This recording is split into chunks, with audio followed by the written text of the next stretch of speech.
அடுத்த முதல்வர் இவர்தான். அனைவரும் எதிர்பார்த்து காத்திருந்த CNXின் எக்ஸிட் போல். அதாவது தமிழகத்தின் 234 சட்டமன்ற தொகுதிகளுக்கும் வாக்குப்பதிவு நிறைவடைந்துள்ள நிலையில் நாடு முழுவதும் எதிர்பார்ப்புடன் காத்திருந்த தேர்தலுக்கு பிந்தைய கருத்து கணிப்பு முடிவுகள் வெளியாகி பலரையும் அதிர்ச்சியடைய வைத்துள்ளது. 5 மாநில தேர்தலுக்கும் முடிவுக்கு வந்த நிலையில் தமிழகத்தில் மீண்டும் திராவிட மாடல் ஆட்சி தொடருமா அல்லது புதிய மாற்றங்கள் நிகழுமா என்பது குறித்த மெகா ட்விஸ்டுகள் இந்த எக்ஸிட் போல் முடிவுகளில் இடம்பெற்றுள்ளன. பல்வேறு செய்தி நிறுவனங்கள் வெளியிட்டுள்ள கணிப்புகளின்படி தமிழகத்தில் முதலமைச்சர் ஸ்டாலின் தலைமையிலான திமுக கூட்டணி மீண்டும் பெரும்பான்மையுடன் ஆட்சியை கைப்பற்ற அதிக வாய்ப்புள்ளதாக தெரிகிறது. NDTV மற்றும் ரிபப்ளிக் டிவி ஆகிய நிறுவனங்கள் திமுக கூட்டணிக்கு 225 முதல் 245 இடங்கள் வரை கிடைக்கக்கூடும் என்று தெரிவித்துள்ளன. அதே சமயம் சாணக்கியா ஸ்ட்ராட்டஜிஸ் நிறுவனம் ஒரு படி மேலே சென்று திமுக கூட்டணி 145 முதல் 160 இடங்கள் வரை கிடைக்கும் என்று கணித்துள்ளது. அக்னி நியூஸ் சர்வீஸ் 169 இடங்களை திமுகவிற்கு ஒதுக்கியுள்ளது. இதன் மூலம் தமிழகத்தில் மீண்டும் திமுக தனிப்பெரும் சக்தியாக அரியணை ஏறுவது உறுதியாகி உள்ளது. அதிமுக கூட்டணியை பொறுத்தவரை எதிர்க்கட்சித் தலைவர் எடப்பாடி பழனிசாமி தலைமையில் ஒரு வலுவான போட்டியை வழங்கியுள்ளது எக்ஸிட் போல் முடிவுகளில் எதிரொலிக்கிறது. அதாவது மேட்ரிஸ் நிறுவனம் அதிமுக கூட்டணிக்கு அதிகபட்சமாக 87 முதல் 110 இடங்கள் வரை கிடைக்க வாய்ப்புள்ளதாக தெரிவித்துள்ளது.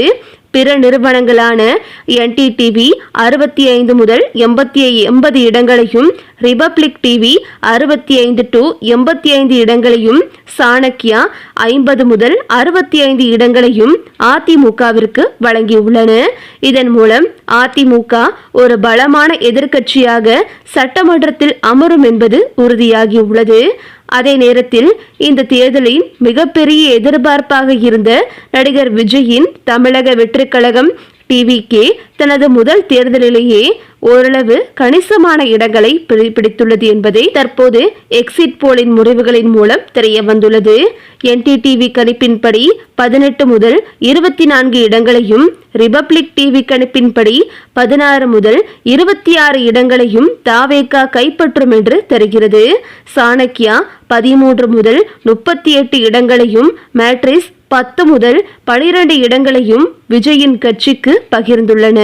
இது தமிழகத்தின் இருதுருவ அரசியலில் வலுவான வருகையை உறுதிப்படுத்தியுள்ளது. மற்ற கட்சிகளான நாம் தமிழர் மற்றும் இதர அமைப்புகளுக்கு சில நிறுவனங்கள் 1 முதல் 6 இடங்கள் வரை கிடைக்கும் என்று கணித்துள்ளன. வாக்கு எண்ணிக்கை நடைபெற உள்ள மே 4ஆம் தேதி காலை வரை இந்த எக்ஸிட் போல் முடிவுகள் குறித்த விவாதங்கள் தமிழக அரசியல் களத்தில் அனலை பறக்கவிடும் என்பதில் சந்தேகமில்லை. இந்த கணிப்புகள் உண்மையிலேயே தேர்தல் முடிவுகளில் பிரதிபலிக்குமா அல்லது எக்ஸிட் போல்களையும் தாண்டிய ஒரு மெகா ட்விஸ்ட் காத்திருக்கிறதா என்பது இன்னும் சில தினங்களில் தெரிந்துவிடும். தற்போதைய சூழலில் பெரும்பாலான நிறுவனங்கள் திமுக மீண்டும் ஆட்சி அமைக்கும் என்றே ஒருமித்த கருத்தை முன்வைத்துள்ளன. ஆனால் தற்போது தமிழக சட்டமன்ற தேர்தல் 2026க்கான எக்ஸிட் போல் முடிவுகளை வெளியிட்டுள்ள ஆக்சிஸ் மை இந்தியா நிறுவனம் தற்போது கடும் விமர்சனங்களுக்கும் கேலிக்கும் உள்ளாகியுள்ளது. விஜயின் தாவேகா முன்னிலையில் இருப்பதாக கூறிய அதே வேளையில் அந்த நிறுவனம் வெளியிட்டுள்ள சாதி ரீதியான புள்ளி விவரங்களுக்கு அப்பாற்பட்ட தகவல்கள் தமிழக மக்களிடையே பெரும் குழப்பத்தை ஏற்படுத்தியுள்ளன. தமிழக அரசியலை பொறுத்தவரை சாதி ரீதியான வாக்கு வங்கி என்பது மிக முக்கியமானது. ஆனால் ஆக்சிஸ் மை இந்தியா வெளியிட்டுள்ள தரவுகளில் தமிழகத்தின் மக்கள் தொகை விகிதாச்சாரம் முற்றிலும் தவறாக சித்தரிக்கப்பட்டுள்ளதாக தமிழக ஆர்வலர்கள் சுட்டிக்காட்டியுள்ளனர். அதாவது பார்ப்பனர்கள் 9%, வன்னியர்கள் 7%, முக்குளத்தோர் 2%, கவுண்டர்கள் 4%, நாடார்கள் 3% என்று அவர்கள் வெளியிட்டுள்ள தரவுகளில் வெளியாகியுள்ளது. தமிழகத்தில் கணிசமான மக்கள் தொகையை கொண்ட வன்னியர்கள், முக்குளத்தோர் மற்றும் கவுண்டர் சமூகத்தினரின் சதவீதத்தை இவ்வளவு குறைவாக காட்டியிருப்பது கடும் விமர்சனத்திற்கு ஆளாகி உள்ளனர். குறிப்பாக தமிழகத்தின் ஒரு பிராமண சமூகத்தின் சதவீதத்தை 9% என்று குறிப்பிட்டிருப்பது கள நிலவரத்திற்கும் புள்ளி விவரத்திற்கும் சம்பந்தமே இல்லாதது போல் இருப்பதாக அரசியல் விமர்சகர்கள் சமூக வலைதளங்களில் பதிவிட்டு வருகின்றனர். ஏனென்றால் அவர்களின் வாக்கு வங்கி 3 முதல் 4% தான் உள்ளது. தமிழ்நாட்டின் புவியியல் மற்றும் சமூக அமைப்பை தெரிந்துதான் இந்த எக்ஸிட் போல் எடுக்கப்பட்டதா என்று கேள்வியும் எழுந்துள்ளது. அதே போல இந்த கணிப்பின் மற்றொரு மிகப்பெரிய நகைமுரணாக பார்க்கப்படுவது பாஜக மாநில தலைவர் அண்ணாமலை குறித்த தகவல். இந்த சட்டமன்ற தேர்தலில் அண்ணாமலை போட்டியிடவில்லை. ஆனால் ஆக்சிஸ் மை இந்தியா வெளியிட்டுள்ள அடுத்த முதல்வர் யார் என்ற பட்டியலில் அண்ணாமலைக்கு 2% பேர் ஆதரவளித்துள்ளார்கள் என்ற விவரமும் இடம்பெற்றுள்ளது. தேர்தல் களத்திலேயே இல்லாத ஒருவரை முதல்வர் வேட்பாளராக கருதி மக்கள் வாக்களித்ததாக கூறுவது எக்ஸிட் போல் நடைமுறைக்கு எதிரானது என்று நடுநிலையாளர்கள் கூறி வருகின்றனர்.